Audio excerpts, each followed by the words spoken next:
Hello and welcome back. I'm Nicole, a cottage witch, and it is finally the end of the week and I'm delighted because it's been a bonkers week and I can't handle it anymore and I need some books and tarot and crafty things and plants and no more work and no more social media and no more news.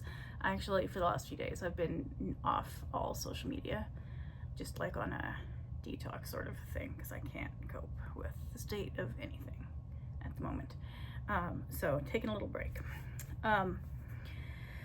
This week I have been using,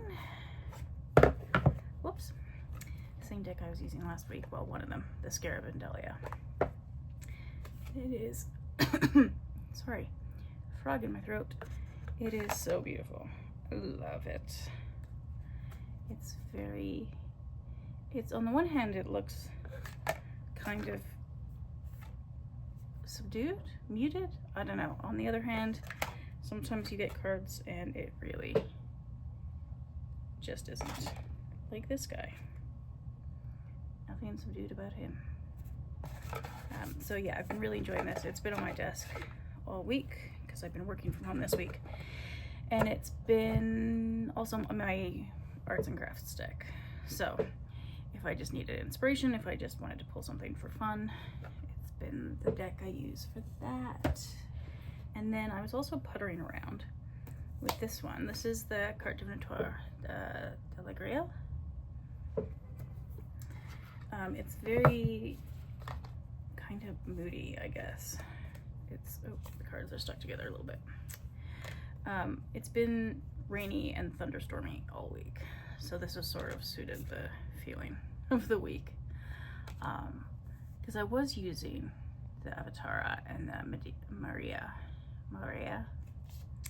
the Thothy one, and Lioness, but they're so vibrant and colorful, and it's been overcast and rainy all week. And it just, I was into the rain, that sort of drizzly and then thunderstormy situation. Actually, it's sunny out now. 10 minutes ago, there was a torrential downpour. So I was going to show you my balcony garden, which I probably will still film something later and then stick a clip on the end of this video, because it just was, 10 minutes ago, it was, you couldn't see the sky for the rain. And now it's gorgeous out. So anyway, I haven't used this a ton yet, just sort of dipping my toes in. I'm not gonna vouch a little bit. And then for like plant spirit stuff, also just general witchiness, because, oh, that was needed this week. I've got the, what is this? Magical Botanical. I don't have the box with me, so I forgot the name for a second. I just got this 3 weeks ago? Pretty recently. Because I needed something witchy-ish that was also this, not too bright and colorful. And this does the trick. I'd seen this around for years and just had never gotten it, but I'm really enjoying it, so that's fun. And then I was using that with, on the days I felt like more color and vibrancy, this Prairie Herbalist tarot that, there, that's just the sun's over there, that I made for myself, with all my local plants. Sorry, everything's making noises now after the rain. Don't know what that's about. It smells very nice out though, finally, which is excellent.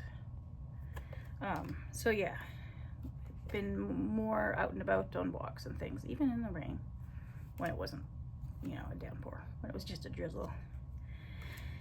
And the local plants are coming along. We've got the flowers on the trees are basically done now, but it's like this close to lilac season. This close.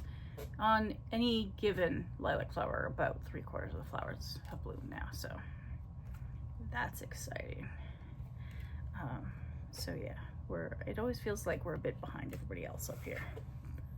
Because we kind of are, but I like it. Okay, so that's the tarot situation for the week. it's been very not serious at all, because the world is serious and I can't. It's too much. It's too much.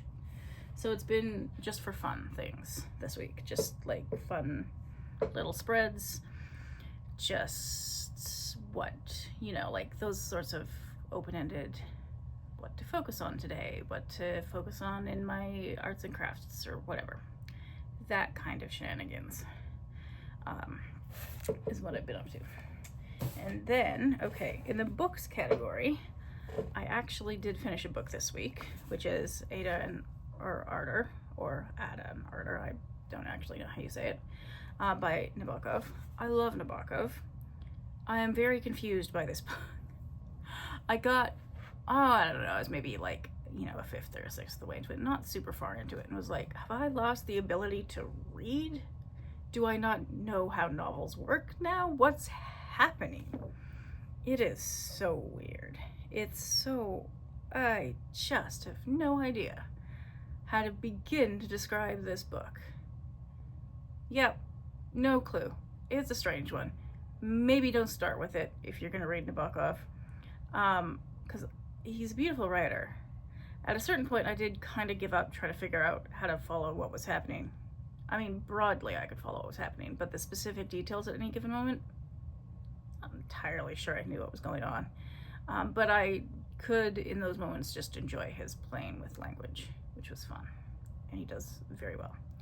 I did make the mistake of listening to the audiobook version of this, which I will not do if I read it again, which I might do, because the audiobook narrator sounded like AI. He wasn't, because it was recorded by an actual human before there was AI, but it kind of had that monotonous, it was not fun to listen to. Didn't enjoy that. But I just didn't, I wanted to finish it, like I was interested in it, but I didn't want to just sit down and, yeah, my attention span this week was a bit all over the place. I did, however, read a little bit of this one, British Romantic Poetry. This is the Cambridge Companion, which is so much fun. It's so much fun. So I'm on the chapter called Romantic Poetry and the Standardization of English, which might sound boring to some people, but I'm really enjoying it. So it's kind of about different dialects of English, Scottish, Irish, sort of more rural English, like outside of London, and the ways in which they were perceived, who wrote in them, what you could write in them, how people, you know, from the colonies, as they were called at the time, wrote, how people of color wrote, which had to be perfect standard English to be taken seriously. So in that regard, not much has changed. And it was so interesting, the degrees to which people could get away with certain dialects in certain contexts. Like, obviously there were people who used Scots in poetry.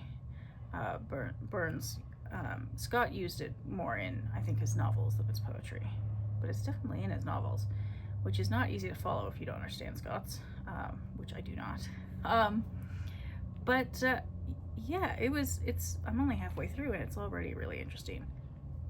But I'm a geek, as we've established. So that's been my reading for the week.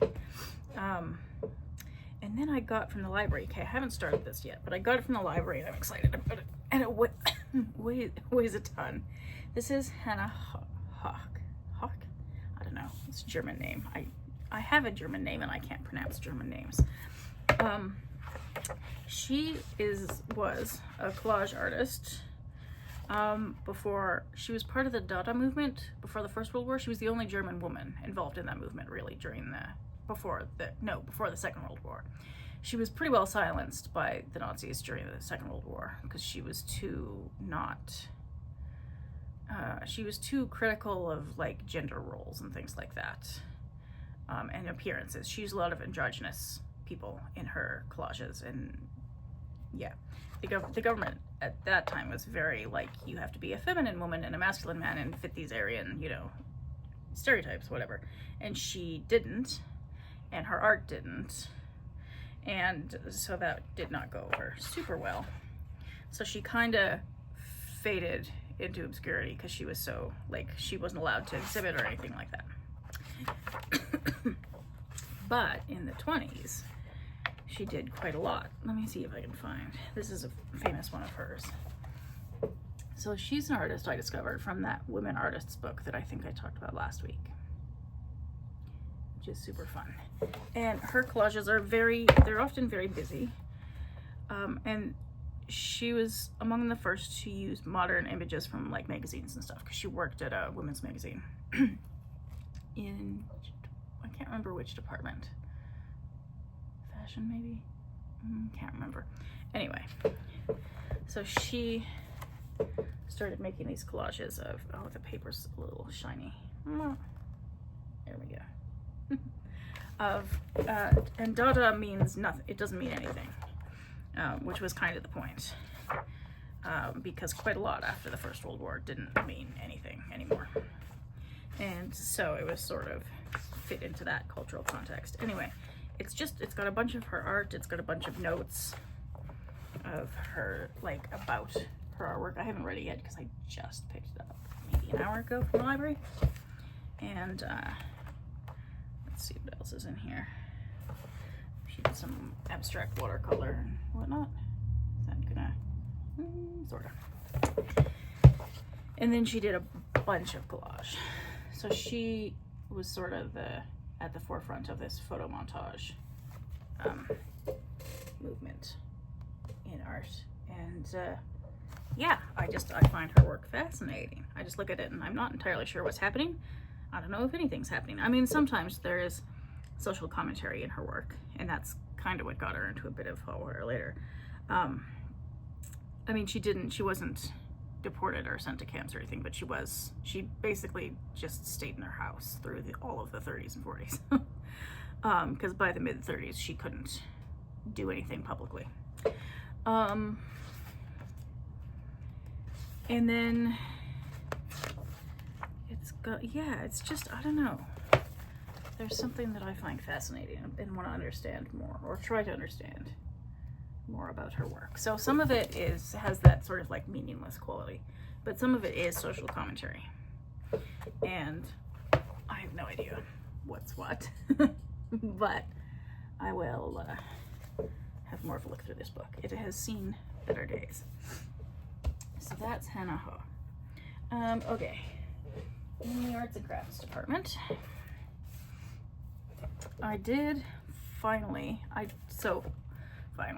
almost immediately after filming the video last week, where I said I had a visceral reaction to the state of the cover on my sketchbook, because it was so annoying.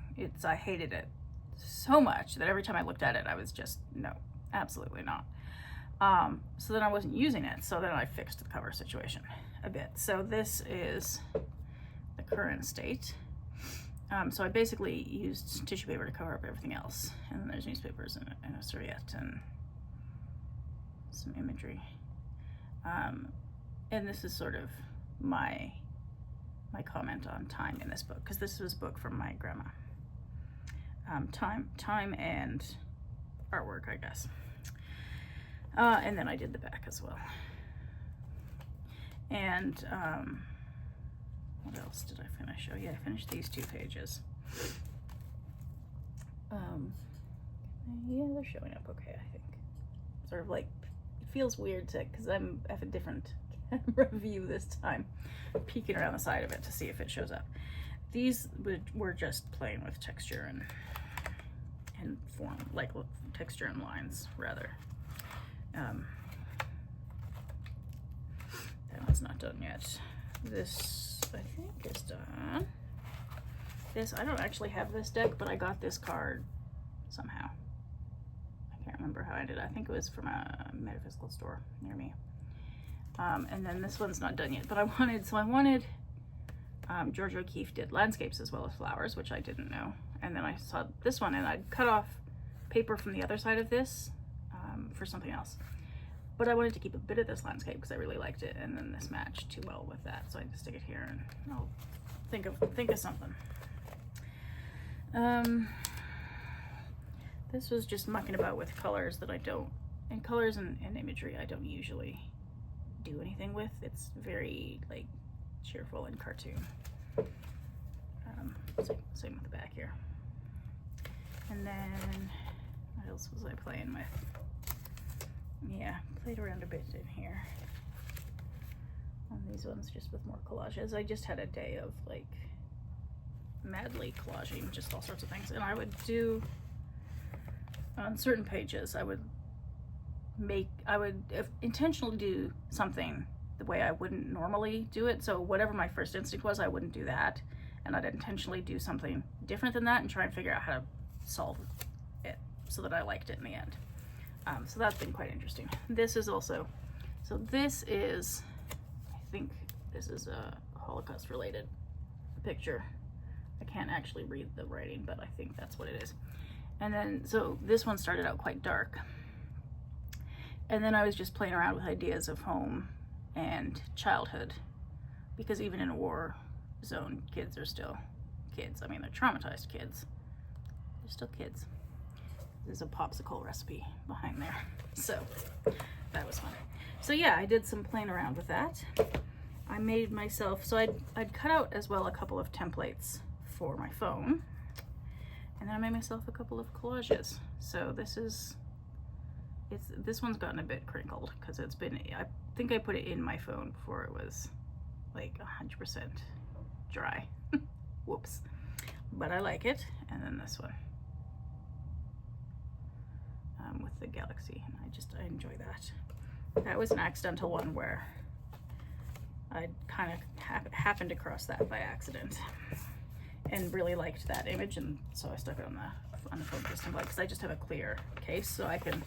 And I was getting tired of just it's sort of a periwinkle purpley blue color, and I was getting tired of that and wanted a bit of something different.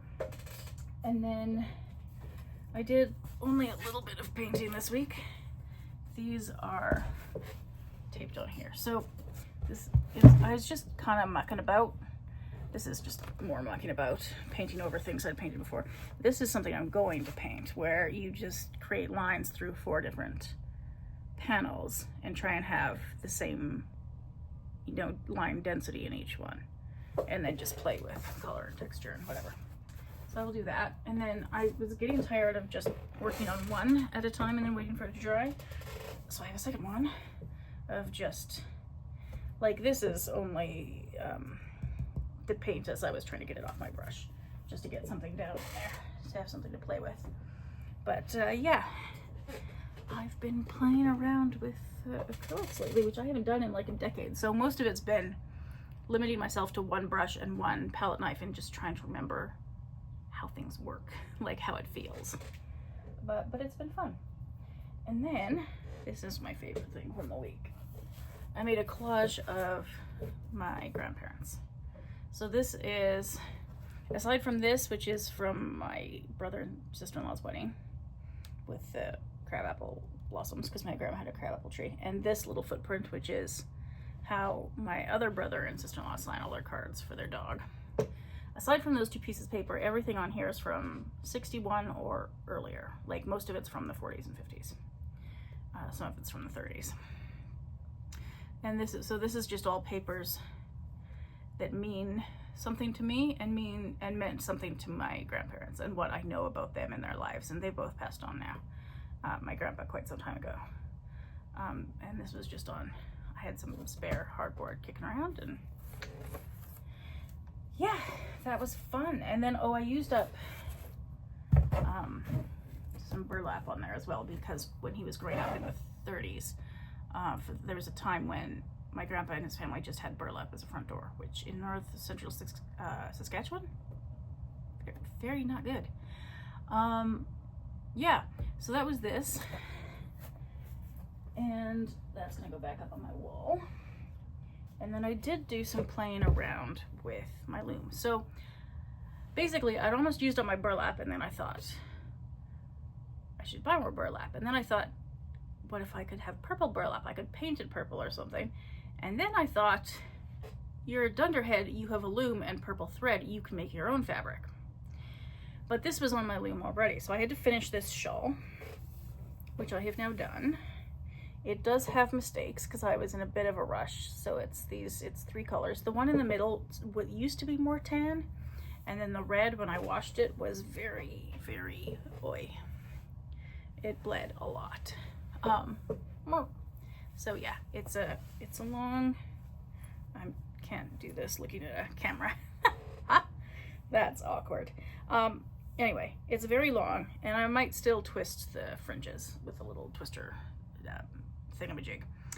But yeah, I quite like it. It's the only one I've woven so far in cotton. It's 100% cotton, so it's very light, and it's lightweight cotton. It's the thinnest fiber I've used so far for a shawl or scarf or anything.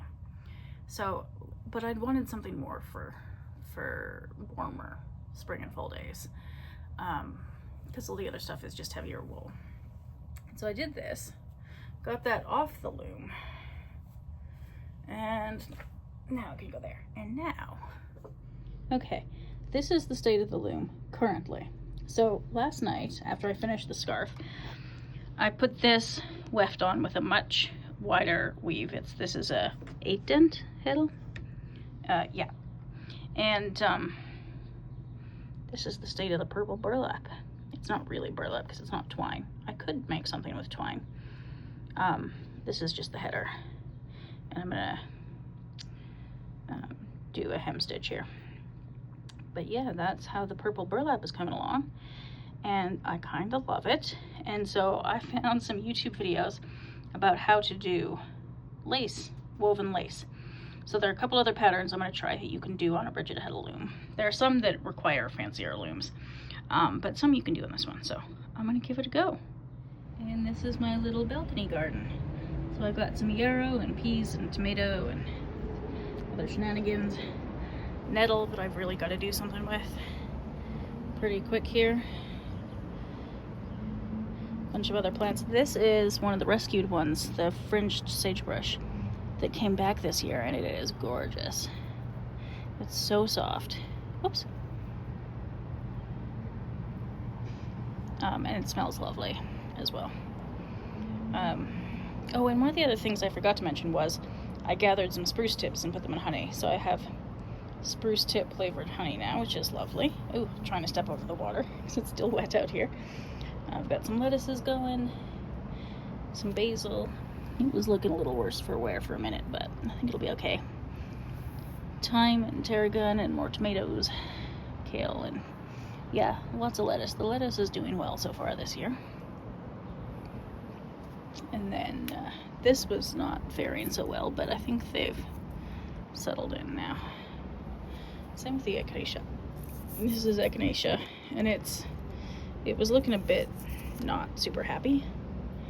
The St. John's wort is coming up in all sorts of places though, so that's cool. It must have runners. Yeah, does it have runners or does it have rhizomes? I can't remember. Anyway, that can have some dirt.